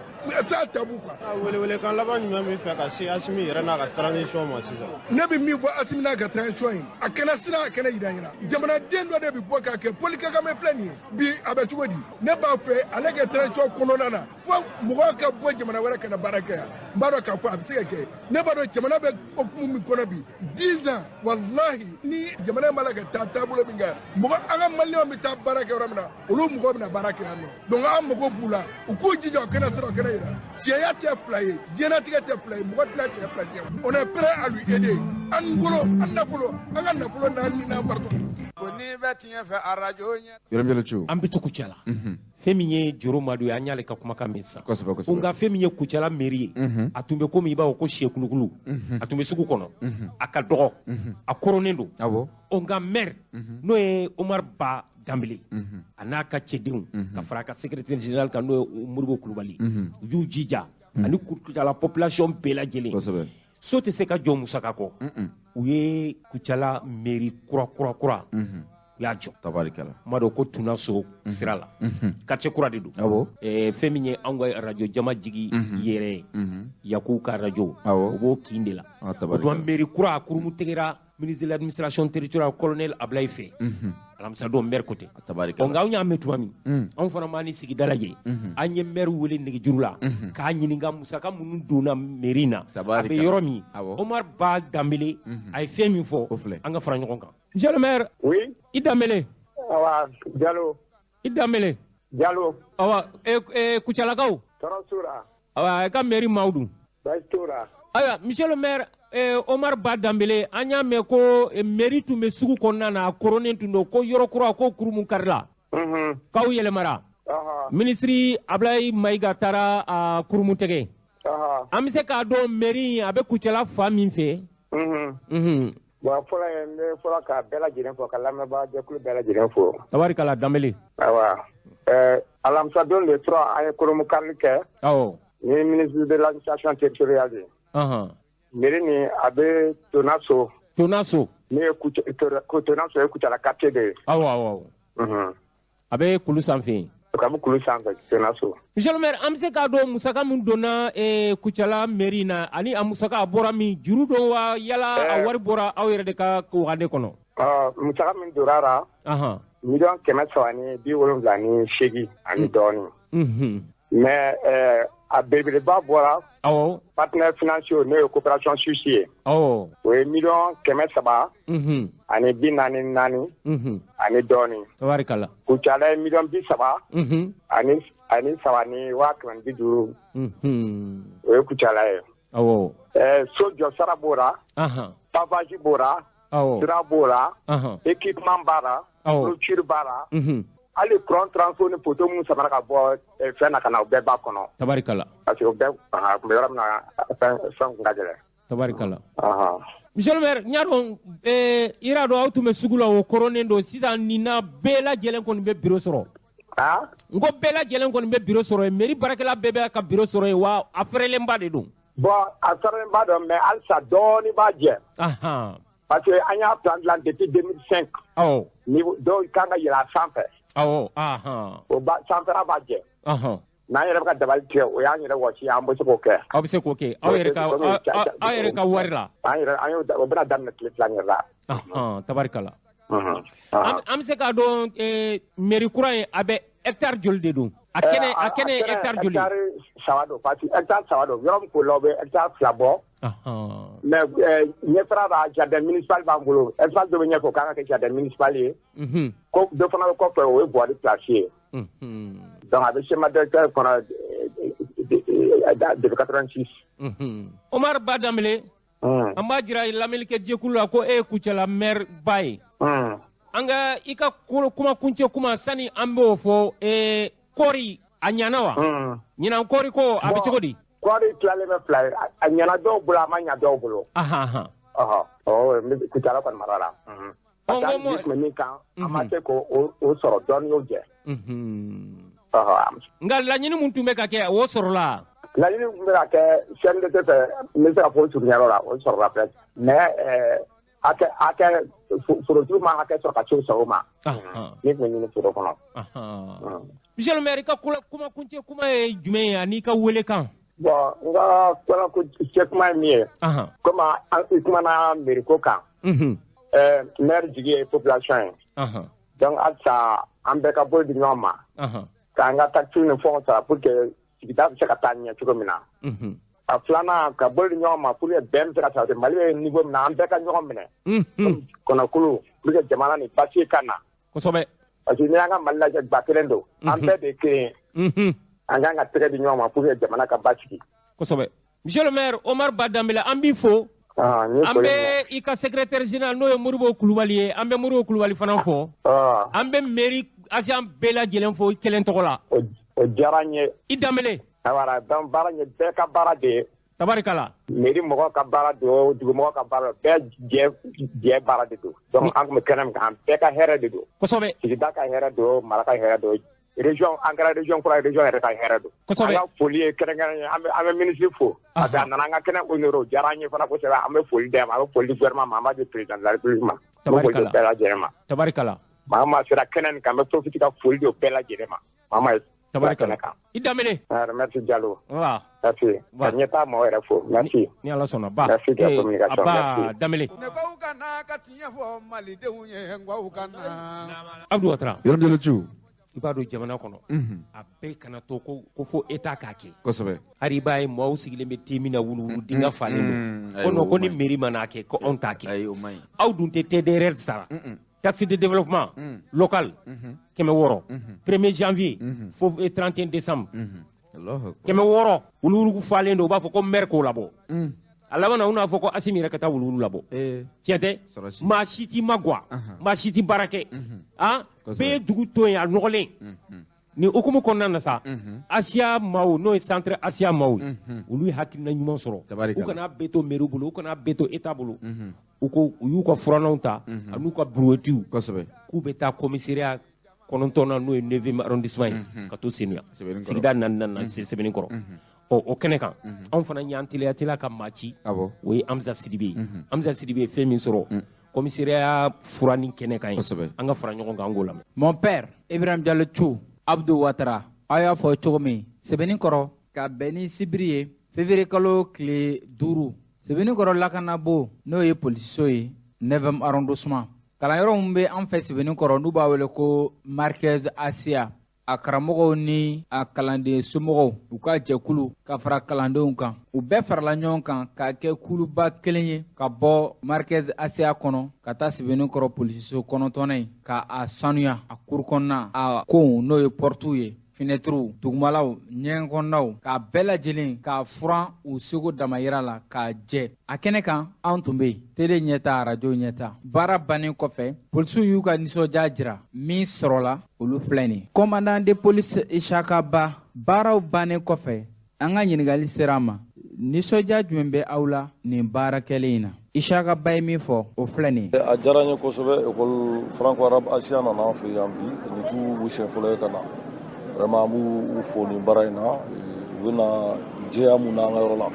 u nana an ka cour nettoyer k'an ka yɔrɔ lajɛ an bolo vraiment a diyara n ye kosɛbɛ bɛɛ b'a dɔn jɛya ye fɛn min an ka ɲininkali sera Ishaka Ba ma yala 9e arrondissement polisiw ani sigida denw cɛw bɛ cogo di u ka surun ɲɔgɔn na wa walima u ka jan ɲɔgɔn na nafa jumɛn bɛ sɔrɔ polisiw ni sigida denw ka fara ɲɔgɔn kan ka kɛ kuntilan kelen ni hakilina kelen ye sigida taaɲɛ la Ishaka Ba a ye jaabi mun di o la o filɛ nin polisi bi yan population de kama ne kɔni hakilina ye population kan ka polisi rapprocher ko caman i n'a fɔ polisi kan ka gɛrɛ population na c'est à dire surtout ni population yan bɛ yan polisi bi yan olu kama u bɛ ko caman nɔgɔya u bolo ko caman bɛ kɛ dugu kɔnɔ bɛɛ b'a dɔn c'est à dire banditisme fanga ka bon cogo min polisi ka baara tɛ foyi renseignement kɔ population de bɛ se ka renseignement lase polisikɛ ma kosɛbɛ n'a mɛn polisikɛ ka ɲi kosɛbɛ i ye renseignement de sɔrɔ ka se ka baara kɛ kosɛbɛ donc ni polisikɛ ye renseignement sɔrɔ a bɛ se ka baara kɛ n bɛ vraiment population invité kosɛbɛ kosɛbɛ u ka gɛrɛ polisi la an ka se ka baara kɛ kosɛbɛ ko caman bɛ yen moi je pense que banditisme nana nasiraw la olu kow bɛ se ka nɔgɔya o kɔfɛ an ka ɲininkali sera madame Kone Jɛnɛba Tarawele ma ale ye parents d'élèves ka jɛkulu kalanden somaw u ka jɛkulu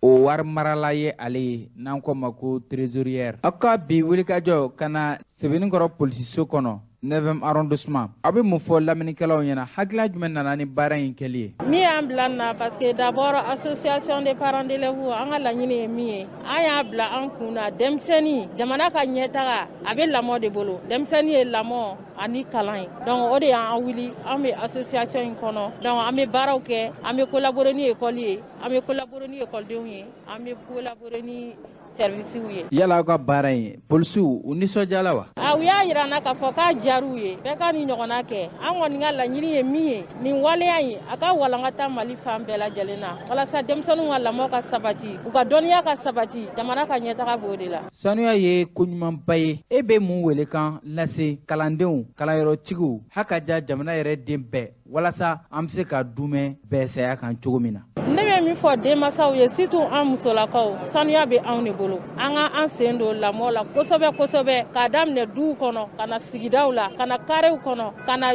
baarakɛyɔrɔw la ka na jamana kɔnɔ n'o de kɛra an b'an fanga fara ɲɔgɔn kan sanuya bɛ se ka sabati kosɛbɛ i ka kuma kuncɛ kuma ye mun ye i bɛ welekan jumɛn lase lamɛnnikɛlaw ma nin waati in na welewelemadaa min bɛ anw bolo an kɔni association in an ma dɛmɛ sɔrɔ fɔlɔ dɛmɛ t'an bolo mɔgɔ t'an bolo n'an taara an bɛ fi sabililayi de kɛ dɛrɛmɛ ma dɔgɔ ba kelen man ca ne y'a trésorière générale de ni wari o wari donna a bɛ don donda min fɛ an b'a fɔ a bɛ bɔ ka kɛ fɛn min ye an b'a fɔ donc an bɛ welewelemada kɛ nin ka sabati yɔrɔ bɛɛ lajɛlen na ni min bɛ se k'an dɛmɛ dɛrɛmɛ ma dɔgɔ ba kelen man ca pour que association a ka walankata a ka se ka kɛ belebeleba ye don nataw la bɛɛ ka dɔ sɔrɔ a la mɔgɔ min bɛ fɛ ka an lasɔrɔ i bɛ weleli kɛ école Asia la Sebenikɔrɔ yan 76 17 67 54 76 42 62 72 kalanfaw ka tɔn ɲɛmaw tɛmɛnen kɔfɛ an ka ɲininkali sera kalandenw fana ma ni baara in olu nana kɛ ni jɔn ka yamaruya ye Abubakar Dane ale ye kalanden ye Marquez Asia la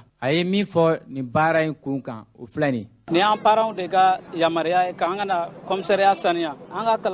kalansoba don wa an b'an ka kalanso fɛ kalanso min don niveau b'a la fɛnɛ an b'a ɲini an parents fɛ u k'an dɛmɛ an ka kalanko la toujours pour que an ka se ka kalan kɛ fo ka taa an tila wa an b'a ɲini u fɛ u k'u hakili to kalosarako nu a man d'an si ye an ka to ka labɔ kilasi kɔnɔ k'a sababu kɛ kalosarako ye tiɲɛ yɛrɛ de la hali n'an kɛla polisiw fɛ a diyar'u ye ka sɔnni ka to a ka se polisiw ma a diyara an parents y'an yamaruya la a diyara an yɛrɛ ye an nan'o sɔrɔ u y'an kunbɛn ni kunbɛnko ɲuman ye a diyar'u ye fɛnɛ ka an jigiya ko ɲuman na baara in a bɛ to sen na wa n'Ala sɔnna baara in a bɛna to sen na inshallah n'u y'an yamaruya la tuma o tuma an labɛnnen don ka u sagoya la ni kɔrɔfɔ ninnu kɔfɛ an ka malimatu Seyida Tabara Kamara ale ye ɲɛfɔli ni walawalali kɛ ka sanga ni nin waleya ɲumanba in ye ale ka kɔrɔfɔw filɛ nin ye. markazi asiya ne ka baara ye mun ye kalanyɔrɔ in na o de ye kalanyɔrɔ kɔlɔsili ye kɛtaw ni fɔtaw k'a bɛɛ lajɛlen jate minɛ ka hakɛtigi bɛɛ ka hakɛ di komi a ɲininan fɛ cogo min na. février kalo tile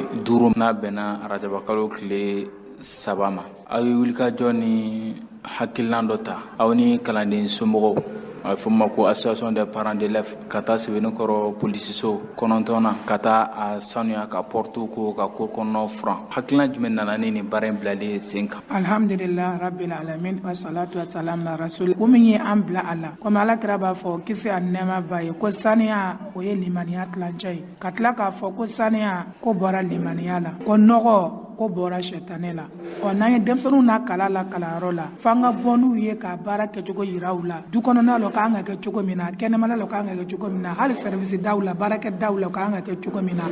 an bɔra n'u ye o de kama ka taga foroba yɔrɔ ye n'o ye polisiw ka yɔrɔ ye ka taga saniya n'o ye 9e ye o de ye an bila kɛlɛ la alakira ka kumakan kisi ani nɛɛma b'a ye. I bɛ se k'a fɔ an ɲɛna nin baara in an b'a dɔn ka bɔ yan nɔ ka taa yen ka kala ka baarakɛminɛnw san a tɛ taa musaka kɔ a musakaw sɔrɔla cogo di. an yɛrɛ de y'a bɔ an yɛrɛ kunna ka taa nin kɛ lilahi Alahu taala jati kama yomani ma ala bɛ an sara ni a ye inshallah an y'a k'o de kama nka n'an ye maa sɔrɔ minnu bɛ se k'an dɛmɛ ni a baarakɛminɛnw ye o n'a ɲɔgɔnna caman komi a tɛna dan nin kelen ma an bɛna taa yɔrɔ wɛrɛw la o kɔni o bɛ diya an ye inshallah kalanyɔrɔ direction ani parents d'élèves ka ɲɛmɔgɔw olu de fara ɲɔgɔn kan ka nin baara in kɛ. nin y'a siɲɛ fɔlɔ ye walima aw delila ka nin baara ɲɔgɔnna kɛ. alhamdulillah nin y'an siɲɛ fɔlɔ ye o de la an sera arajo mɔgɔw ma ani télévision mɔgɔw u k'an dɛmɛ ni baara in ye. yara a ye nimisiwasa sɔrɔ baara in kɛ. alhamdulillah rabbil alamin an ye nimisiwasa sɔrɔ sabula an ye yɔrɔ sɔrɔ cogo min na n'an y'u saniya an y'a saniya olu yɛrɛ nisɔndiyara alhamdulillah an yɛrɛ nisɔndiyara sabula kuru kɔnɔna saniyara garçon kɔrɔlaw olu bɛɛ saniyara ɲɛgɛn kɔnɔlaw ayi an ma tɔ to a si la an y'a bɛɛ de saniya hali kow a bɛɛ de jɔsira ka saniya k'a jɛ silamɛ ka saniya i dusukun na i ŋaniya saniya ka taa ala ma k'i saniya ni tawhidi ye ka farikolo ka saniya dɔnfini ka saniya baarakɛyɔrɔ bɛɛ lajɛlen ka saniya o de ye silamɛya. i ka wuli ka laban jumɛn ye. an ka wuli ka jɔ ye min ye ka a lase bɛɛ lajɛlen ma bɛɛ lajɛlen ka wuli ka saniya kɛ ka nin n'a ɲɔgɔnnaw caya jamana kɔnɔ n'o kɛra yɔrɔ tɛ yen yɔrɔ min n'o nɔgɔlen bɛna to hali yɔrɔ minnu bɛ yen nɔ n'olu ye kɛnɛlankolon ye se k'an ka k'an ma k'a bɛɛ saniya sabula ni fiɲɛ cira gɔngɔn bɛna don ka na e ka yɔrɔ saniyalen na ka muraw ni bana wɛrɛw ta k'a lase an ma n'i ye jamana in yɛrɛ lajɛ an ka bana fanba tila bɛɛ ye nɔgɔ ye ni saniya cayara an bɛ caman don ordonnance la dɔ bɛ bɔ o la ala ka ɲa ka d'an ma. sera ɲininkali laban na munna aw ye polisiso kɛrɛnkɛrɛn munna aw ma a daminɛ yɔrɔ la munna aw taara daminɛ polisiso la. alhamdulillah o kɛra garisɛgɛ ko de ye an fɔlɔla yen de la ka taa daminɛ yen na o la n'an bɔra an bɛ se yɔrɔ caman a diyar'u yɛrɛ ye kosɛbɛ u ko nin y'a siɲɛ fɔlɔ ye mɔgɔ ka se olu ma k'i bɛ taa ka taa ni ɲɔgɔn kɛ sabula k'olu bɛ mɔgɔw ye kuma mɔgɔw kungotɔ de bɛ se olu ma mɔgɔw janyabagatɔ ka wuli ka se olu ma ko man teli dɛ a kɛra garisɛgɛ de ye n'an wulila ka se olu ma an b'a ɲini ala fɛ ala ka si ni kɛnɛya ala k'o di an ma ala ka barika don kalanyɔrɔ la kalan kɛrɛnkɛrɛnnenya kalanyɔrɔ public ou privé ala ka barika don a bɛɛ la ka kalanden ɲumanw sɔrɔ minnu bɛ se ka na jamana in kɛ kadiribaw ye jamanaw kɔnɔ don min tɛ bi ye u k'u ka diinɛ dɔn ka tila k'u jamana baara kɛcogo ɲuman k'o dɔn fɛn min ye suruguyurugu ni fɛnw ye u k'u sen b'o bɛɛ lajɛlen na ka diinɛ y'a ɲini fɛ cogo min na ka jamana baara u ka baara ni o cogo ye ala ka ɲɛ ka d'an ma awɔ ne tɔgɔ ye Seyida Tabara Kamara kalanyɔrɔ ye markazu asiya Sɛbɛnnikɔrɔ Kayirabugu sugu kɛrɛfɛ Bagayɔgɔ ka misiri kɛrɛfɛ an bɛ yen nɔ o de y'an ka yɔrɔ ye. chérie ya macaroni ka di dɛ. Ni macaroni lakika ye pastaroma ye alikama mugu gɛrɛgɛrɛ ye min bɛ dilan an yɛrɛ fɛ Mali la yan Kapal SA fɛ macaroni pastaroma a ye ɲɛna cɛ ka ɲi wa a dundala ka di pastaroma a sugu ka ca yaasa bɛɛ ka ni dingɛ sugandi escargot fusilli spaghetti vermicelle ani bayani a bɛ sɔrɔ butikiw alimentation supermarché sugu Mali fan bɛɛ n'aw mago b'a caman san ta la aw ka se goloni na u jabala bala wala a bɛ weleli kɛ 20 21 65 30 20 21 65 30. Pasta Roma a nandan ka di a nama kɛrɛfɛ tɛ. Awɔ Pasta Roma nandan ka di a nama kɛrɛfɛ tɛ. Ayo naumana ko naumana nyeta jama ko do naumana. Abdou Ouattara n y'a fɔ n ko bi yɛrɛ kunnafoni bɛ ka kɛ ka faso dɛmɛ ɔ alamisa don Mohamed Ali Bachili kosɛbɛ a ye kunnafoni dilaw wele minnu b'a sɛbɛn minnu bɛ kuma minnu b'a a filmer a ka so da yɛrɛ la so da la tabarikala ne yɛrɛ tun bɛ kɛnɛ kan o ɲɛna y'a faamu a ye kumakan minnu sɔrɔ k'a fɔ k'a bɛ ninnu dɛmɛ faso ko de don mɔgɔ ko tɛ an ka fara ɲɔgɔn kan an ka Bachili lamɛn o ni y'a ta ko fɔlɔ ye kosɛbɛ an ka jamanadenw ka an ka bi kuma faamu boliba dɔ kɛra yan janvier kalo tile 14 a kɛra Mali yɔrɔ bɛɛ la a ye maliyɛnw sɔrɔ yɔrɔ yɔrɔ diɲɛ kɔnɔ u bɔra k'a yira ko Mali ye jamana kelen ye n'i bɔra kɔfɛ de k'i b'i ɲɛsin Mali la hali ni ɲɔgɔn faga de b'an cɛ an ka jamana kɔnɔ i b'a sɔrɔ o don an bɛɛ y'an tɛgɛ di ɲɔgɔn ma i tɛ se kelen ma ka kelen to bɔli in kun kɛr'o ye maa caman bolo a ma kɛ k'an bɔra ka dɔ dɛmɛ o ka fanga kama a ma kɛ k'an bɔra ka dɔ dɛmɛ a tɔgɔ kama a ma kɛ k'an bɔra ka dɔ dɛmɛ a kunkilenna kama an bɔra k'an tɛgɛ di ɲɔgɔn ma maa tɛ se an ka jamana ma hali ni kɛlɛ o kɛlɛ bɛ an b'o bila o don an bɛ bɔ k'a yira kɔfɛmɔgɔw la ko Mali ye jamana kelen ye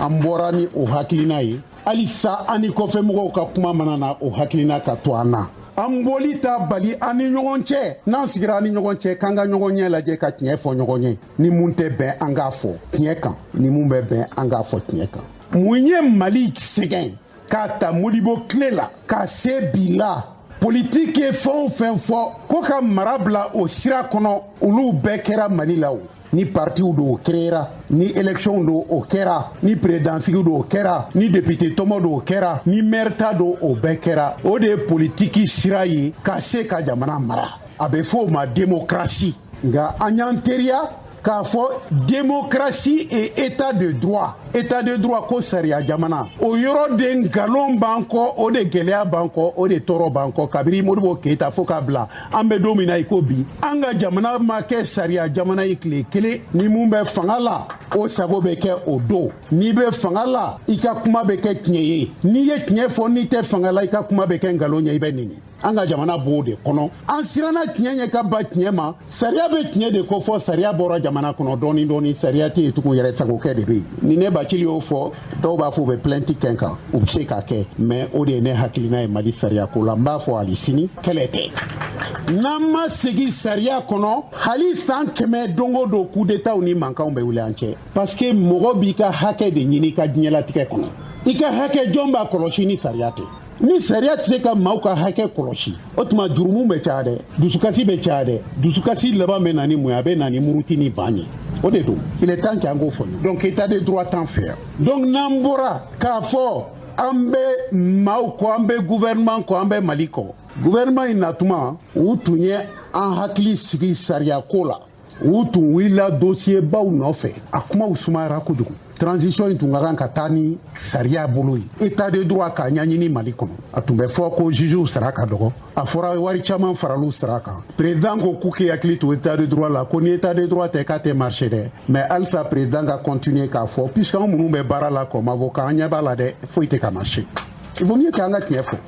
sini ni n taara tribunal la juge caman tɛ n fo c'est pas grave o tɛ baasi ye mais n'an ma tiɲɛ fɔ jamana in kɔnɔ a tɛ marché koyi olu ni anw si nafa t'o la n'a ma marché olu ni anw si nafa t'o la donc an b'a fɔ olu de ye critique tɛ mais u k'i jija a ka marché an k'an sago sɔrɔ a la tant que état de droit ma sigi a tɛ bɛn CEDEAO ye Mali ɲangi CEDEAO ko Mali ma k'u y'u ka frontières datugu k'u tɛna an bara avion tɛ bɔ u bara ka na an bara u bɛ sira tigɛ an ka marchandises la u ka marchandise tɛna an ta tɛ t'u bara hali u donna an ka wariko la k'an ka wariw siraw lajɔ u ye Faransi ka dɛmɛ sɔrɔ o kɔnɔna la ka se ka faamuya sɔrɔ CEDEAO la fo maliyɛnw k'a kɔrɔ fɔ i bɛ CEDEAO fɔ maliyɛn 100,000 ye a tɔgɔ kɔni u b'a dɔn mais mun de don a yɛrɛ sigira cogo di a sigira mun kama mun y'a sariya ye ni o de b'a kɛ a ka kumakan bɛ batu ou bien a tɛ batu CEDEAO ni a sigira tɔn fɔlɔ mun nɔ la o tɔn in ma ci o mais a nafa banna a bilara a yɛrɛ ma a sigira o ye CEAO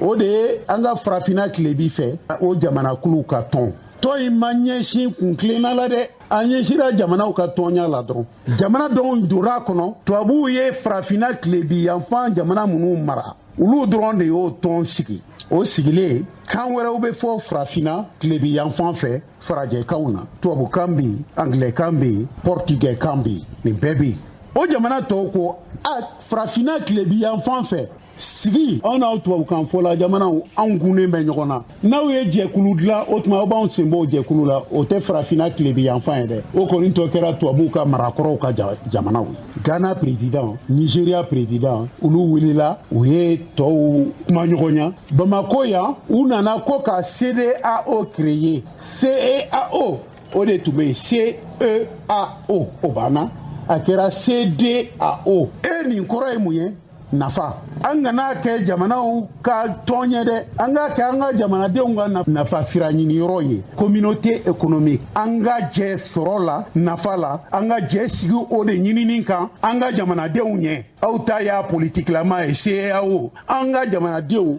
hali ni politikiw tɛ kelen ye u ka yiriwali kɔni nɔrɔlen bɛ ɲɔgɔn na u ka sɔrɔw ɲɔgɔnlen bɛ ɲɔgɔn na donc an ka sira labila u ka se ka sɔrɔ kɛ o kɔnɔna na sigiɲɔgɔnya kɔnɔ an ka sira labila u ka se u yɛrɛ damaw ka taama ka sɔrɔ ɲini u ka sɔrɔw ka se ɲɔgɔn ma u ka wuli ka sira taamaw kɛ ka se ka sɔrɔ sɔrɔ donc tɔn in a mana sigi politique kan dɛ a sigira ko ka jamanaw sɔgɔ ɲɔgɔn na u kana se ka fara ɲɔgɔn na a jamanadenw bɛɛ ka wuli k'u ka sɔrɔw ɲini cogo kelen na jamana in bɛɛ kɔnɔna na jamana frontière kana kɛ baliko ye u ma u yɛrɛ ka taama kɔnɔ frontièrew kan'u sɛgɛ n'u bɛ wuli ka taa visa kow ni fɛnw u ka n'u ka jamana carte d'identité ta dɔrɔn i ka taa n'a ye Lomé i ka taa n'a ye Abidjan fo i kana y'a la hali visa kana ɲini a la CEDEAO sigir'o de kan ko frontièrew kana datugu an ka jamanaw ni ɲɔgɔn cɛ a sigir'o de kan dɛ o de y'a laada fɔlɔ ye o de y'a sigi kun fɔlɔ ye n'i ka tɔn sigi ko frontière kana datugu jamana si ka n'i ka frontière datugu i ni jamana wɛrɛ cɛ e ni ala cɛ n'i ye tɔn sigi o kan e bɛ se o tɔn kelen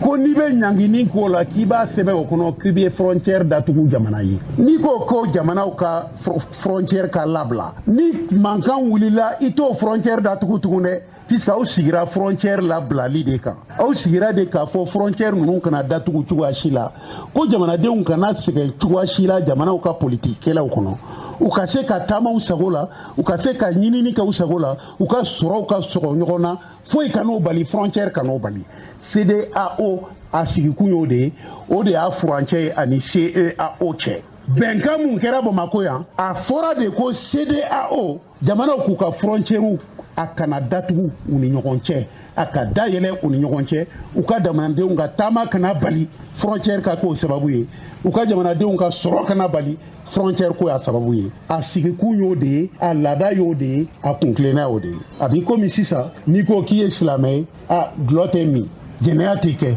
i bɛ sariyaw k'a la CEDEAO fana sariya ye nin de ye est ce que i bɛ se k'a fɔ ko ni nin sariya ye nin ye i bɛ se k'a fɔ silamɛya sariya ye nin ye k'i bɛ taa dulɔ min ka taa misiri la est ce que CEDEAO bɛ se k'a fɔ an sigikun ye de frontièrew kana datugu maintenant ni mun kɛlɛla an bɛ frontière datugu donc u yɛrɛ ka sariya kɔnɔ u ye ɲangini minnu k'a la frontière datugu t'a la kuma t'a la a ma sɛbɛn a kɔnɔ a t'a yɔrɔ si u ye sariya dɔ ta Dakar décembre kalo o tile 21 san 2000 ni san 1 u ye ɲanginiw kɛ o de kɔnɔ o sariya kolo 45 sanction 3 de b'a kɔnɔ ko n'i y'u ka sariya sɔsɔ n'i ka jamanadenw b'a fɛ ka poste dɔ ɲini ko ONU la i ko diɲɛ tɔnbaw la ko CEDEAO jamana tɔw t'i ka jamana dɛmɛ k'o di i ka jamanadenw ma u y'o de k'a la u y'a k'a la fana k'a fɔ fana n'u b'i ɲangi u b'u ban u ka tɔnsigi tɛ kɛ i yɛrɛ ka jamana la tugun u t'i ka candidat supporter olu tɛ n'u ka tɔnsigi kɛ i ka jamana la i ka jamanadenw b'u ka tɔn bolofara fɛn o fɛn kɔnɔ u b'u labɔ yen u b'u ka baara jɔ nin de ye ɲangini ye u yɛrɛ ye mun ta ne m'a ta dɛ nin de b'u ka sariya kɔnɔ frontière ko kuma t'a la a ma deli ka don a la a ma sɛbɛn a kɔnɔ o tuma o olu ye o sariya ɲangini u y'a ɲangini frontière ko ye u y'o ta min a bɔra min a bɛ min a dalilu ye mun ye an ka jamana ka kan ka bɔ ni nin kumaw de ye ka nin de sɛbɛn k'a ci diɲɛ fan 14 kɔnɔ ni kɛlɛ mun b'anw fɛ yan ni mun taara an kama a ma ta sariya kɔnɔ a ma ta CEDEAO sariya kɔnɔ donc yɛrɛ sago kɛ b'a kɔnɔ a tɛ bala ne la ne y'o de fɔ tubabukan na o jamanatigi minnu n'olu bɛ t'i sigi ka CEDEAO k'u b'a sariya fɔ u bɛ mun kɛ u yɛrɛ ka jamana kɔnɔ u yɛrɛ ka jamana kɔnɔ u tɛ sariya bato u yɛrɛ ka jamana kɔnɔ u sago de bɛ kɛ u yɛrɛ ka jamana kɔnɔ ka sira tɛ jamana sariya kuma la ni mun ka d'u ye don min o de bɛ kɛ ni mun ko i b'i kankan o n'o cɛ u bɛ ta tiɲɛ o tuma mɔgɔ mun t'u yɛrɛ ka jamana sariya bato olu de bɛ taa sigi CEDEAO kelen in kɔnɔ yen u degelen tɛ sariya bato la donc u b'u yɛrɛ sago kɛ Mali ɲangini a kɛra yɛrɛ sago kɛ ye puisque a t'u ka sariya kɔnɔ a t'a kɔnɔ bi a t'a kɔnɔ sini n'a b'a kɔnɔ u ka bɔ k'a yira an na ni a t'a kɔnɔ i bɛ se k'i miiri i b'a fɔ bon peut-être CEDEAO yɛrɛ m'a ta CEDEAO y'i kanto de a jamana minnu bɛ yan ni anw tɛ se k'a ta aw kelen-kelen na n'aw taara aw ka so y'aw ka frontières datugu aw ni Mali cɛ parce que sariya dɔ bɛ yen i b'a bila i kunna jamana bɛɛ b'a yɛrɛ sago la bɛɛ b'a ka yɛrɛma hɔrɔnya kɔnɔ o kɔnɔna na ni mun ka di ye i b'a kɛ donc a bɛ se k'a f'u ye hali n'anw m'a ta an b'a ɲini aw fɛ n'a taara aw ka frontières datugu CEDEAO bɛ se k'o fɔ jamana ninnu ye mais ni CEDEAO y'o fɔ CEDEAO y'a yɛrɛ sigi kun sariya tiɲɛ n'o ye k'a fɔ frontières kana datugu cogo si la olu yɛrɛ ma sɔn k'o sanction sɛbɛn u ka protocole kɔnɔ mun na u ma mun sɛbɛn u ka protocole kɔnɔ mun na u b'a fɔ jamanaw ye k'u ka t'o kɛ ni jamanaw fana sɔnna i ko minnu y'u ka frontière datugu Mali la bi o de la ne ko n k'an ka taa tribunal la olu ye frontière datuguli mun kɛ a bɛ ka tɔɔrɔ mun da maliyɛnw kan olu de jo t'o la o an ka taa ɲini sariya bɛɛ b'a fɔ ko n'i ye maa tɔɔrɔ i kɛta kɔnɔ ko k'a ka tɔɔrɔ k'o sara d'a ma k'i bɛ se k'o kɛ Mali ka taa CEDEAO cour la réparation du préjudice u ka tɔɔrɔli mun kɛra CEDEAO ka a sara an ka gouvernement ɲɛ parce que jamanaw de y'anw sɔsɔ jamana tɔw de ye CEDEAO sɔsɔ Mali ma CEDEAO sɔsɔ hali sini Mali ma sariya sɔsɔ hali sini minnu ka frontière datugu u kelen-kelenna b'a dɔn k'o tɛ CEDEAO sariya kɔnɔ u kelen-kelenna b'a dɔn k'u ni Mali cɛ bɛnkan mun b'an cɛ jamana ni jamana o t'a kɔnɔ donc n'u ka frontière datugu olu de ye sariya sɔsɔ n'i ye sariya sɔsɔ ka mɔgɔ tɔɔrɔ hali n'i taara tribunal la a bɛ fɔ ko i tɔɔrɔla i bɛ joli ɲini an fana bɛ taa dɔ ɲini kɛ an bɛ taa ɲini an b'a ɲini CEDEAO bolo an b'a ɲini UEMOA bolo o mun sen tɛ CEDEAO la n'o fana nan'i sen don an kɛlɛli la wariko la ni CEDEAO condamnera an b'a condamnation ta k'a ɲɛsin u ma an b'a fɔ aw de y'aw da don a la dɛ BCEAO aw de y'aw da don a la dɛ BCEAO a ye wariko in lajɛ dɛ wariko in de ye ko bɛɛ ye aw y'aw da don a la a y'an tɔɔrɔ a y'an ka wari sara an ka dossier labɛn mani n'i ma fɛn mun ɲini n'i ma tu mun gosi i t'a kɔnɔ fɛn dɔn an ka taa nin t'u gosi diɲɛ k'an kumakan mɛn u b'a dɔn ko maliyɛnw fana tɛ kunfɛ mɔgɔ ye u b'a dɔn ko Mali fana a hakili b'a yɛrɛ la a jan b'a yɛrɛ la hali n'a n'i jɛra a tɛ ɲina a yɛrɛ kɔ mais n'an tora nin kuma in na tan an bɛ taa kɔni a ba un tel vive un tel mais n'an tora nin kuma la an ɲinana an yɛrɛ kɔ dɛ f'an ka bɔ ka kɛlɛ kɛ de ni kɛlɛ mun n'a sera n'i m'a kɛ a b'i tɔɔrɔ dɛ an ka kɛlɛ tuma sera an ka kɛ a bɛ diya n na a tɛ diya n na o y'ala ka ko dɔ ye mais an ka kɛlɛ in kɛ parce que a tɛ se ka kɛ kɛbali ye f'an ka ninnu bɛɛ de attaquer ni dossiew ye ka dossiew ladon tribunal la k'a ladon cour de la CEDEAO la k'a yira k'a fɔ minnu jamana minnu y'u ka frontière datugu u si man kan ka kɛ a t'an ka CEDEAO sariya kɔnɔ a tɛ an n'olu fana cɛ sariya kɔnɔ ko o gɛlɛya nana an n'u ka jamana fila cɛ k'u bɛ frontière datugu an ye donc olu de ye sariya sɔsɔ anw tɛ a y'o fɔ hali sini jamana tɔw de ye sariya sɔsɔ CEDEAO kɔnɔ Mali ma sɔsɔ Mali bɛ se k'a yɔrɔ dɔ sɔsɔ a fɔra ko coup d'état kana kɛ ni coup d'état kɛra o bɛ yen mais a ma fɔ k'a sanction ye nin ye dɛ nin t'a sanction nin tɛ an tɛ maa dɛmɛla ni nin kumaw ye dɛ an b'an ka jamana de dɛmɛ k'a yira an ka jamana an b'an yɛrɛ dɔn an bolo b'an yɛrɛ kɔrɔ an hakili b'an yɛrɛ la an t'an yɛrɛ labila maa ka sariya bolicogo jugu kɔnɔ k'an tɛ kuma f'an ka kuma de f'an ka yira ni jamana tɔw la k'a fɔ an fana ye jamana mun ye an hakili b'an yɛrɛ la donc n'i y'o ko lajɛ a bɛ fɛn dɔ ko fɔ o a bɛ fɛn dɔ ko fɔ n'i y'a ko lajɛ i b'a ye k'a fɔ jamanaw minɛcogo tɛ kelen ye nin ko in kɔnɔ dɛ a bɛ fɔ CEDEAO sariya kɔnɔ ko maa si tɛ se k'i to i ka fanga kɔnɔ k'i ka fanga sariyaba yɛlɛma e ka mandat bannen pour que i ka se ka mandat kura sɔrɔ k'o kana kɛ jamana dɔw y'a kɛ munna an t'u tɔgɔ fɔ Côte d'Ivoire y'a kɛ Togo delila k'a kɛ La Guinée y'a kɛ o mɔgɔw ma wele CEDEAO la hali tile kelen k'a fɔ sariya sɛbɛnnen filɛ aw y'a sɔsɔ sariya mun sɛbɛnna n'o sɔsɔra o kuma ma fɔ mun ma sɛbɛn o nana boli anw kan a bɛ fɔ ko mun ka girin sariya tɛ s'o ma dɛ a ma k'an ka jamanaw kɔnɔna ye donc jamana minnu ɲɛna k'u ka girin CEDEAO kɔnɔ olu b'u sago kɛ fɛn tɛ k'u la n'o tɛ ne ye nin fɔ a bɛ IBK kɛlɛ tuma min n ko minnu bɛ mandat sabanan ɲini olu da man kan ka don Maliko la n y'a fɔ dɛ n y'a fɔ Alpha Condé bɛ fanga la n y'a fɔ Alassane bɛ fanga ɲini na n y'a f'u ye wa hali bi o de bɛ sariya in kɔnɔ a fɔli man d'u ye a man d'olu ka jamanadenw dɔw ye k'an bɛ se u ka faamaw ma an ma se u ka faamaw ma an sera kɛtaw de ma mun kɛra an b'o de fɔ an b'o de ɲɛsin sariya la an bɛ kuma ka kumaw ɲɛsin sariya de la an kan tɛ mɔgɔ ma mais ni mun kɛra an bɛ kuma ɲɛsin la ni e de y'a kɛ i b'i yɛrɛ y'a kɔnɔ n'i m'a kɛ fana c'est pareil an b'a fɛ ka nin yɔrɔ fɔ ka jɛya nɔgɔ ka bɔ a la birifini tɛ biri an kun na bara tɛ don an da la CEDEAO k'o dɔn an bɛ kuma Mali la kɔnɔ wa an tɛ manamanakan fɔ la an b'olu wele sɛbɛkan de la u kana an jaabi sɛbɛ la n'u ye nin mun kɛ ni sɛbɛ don ni sɛbɛ tɛ ko CEDEAO ka bɔ ka kuma k'u ka administrateur François Brou a ka bɔ ka kuma le président Nana Akufo-Addo a ka bɔ ka kuma kɛ ni Mali ye nkalon de tigɛ a k'a fɔ jaabiw b'an bolo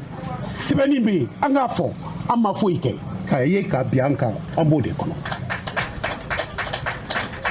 CEDEAO sariya so a bɛ CEDEAO sariya bɛɛ kɔnɔ n ye texte min fɔ sisan u ye sariya mun ta Dakar le 21 décembre 2001 ko ni fɛn o fɛn kɛra CEDEAO ni jamanaw cɛ ni fɛn o fɛn bolila jamana dɔ kan n'a ma bɛn i ma k'i bɛ taa ou bien ni fɛn o fɛn bolila CEDEAO jamanaden dɔ kan n'a ma bɛn i ma i ka jamana kɔnɔ k'i bɛ se ka taa CEDEAO sariya so la u bɛ tiɲɛ fɔ wa n'u ye kiiri tigɛ kan mun kan jamana man kan ka ban CEDEAO kɔnɔ k'u ka kiiri tigɛ kan bato o de b'a kɔnɔ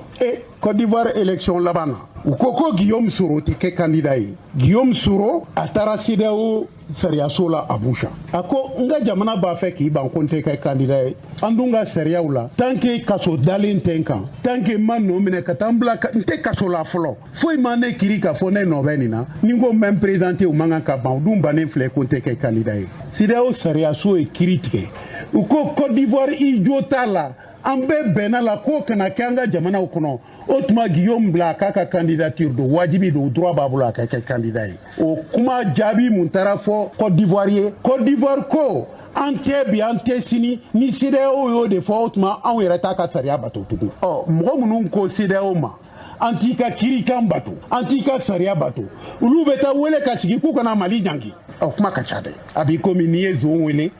k'a ka taa fɛntigi kiri o kiri bɛ diya dɛ puisque a bɛ dommage intérêt ɲini a b'a fɔ i ka da sɔgɔ tile la ne mɛnna ka sɔrɔ n ma se k'i ka da yɛlɛ i fana ka n dédommagé parce que suɲɛli gɛlɛyara kojugu. Kulubali i ka teli bi dɛ.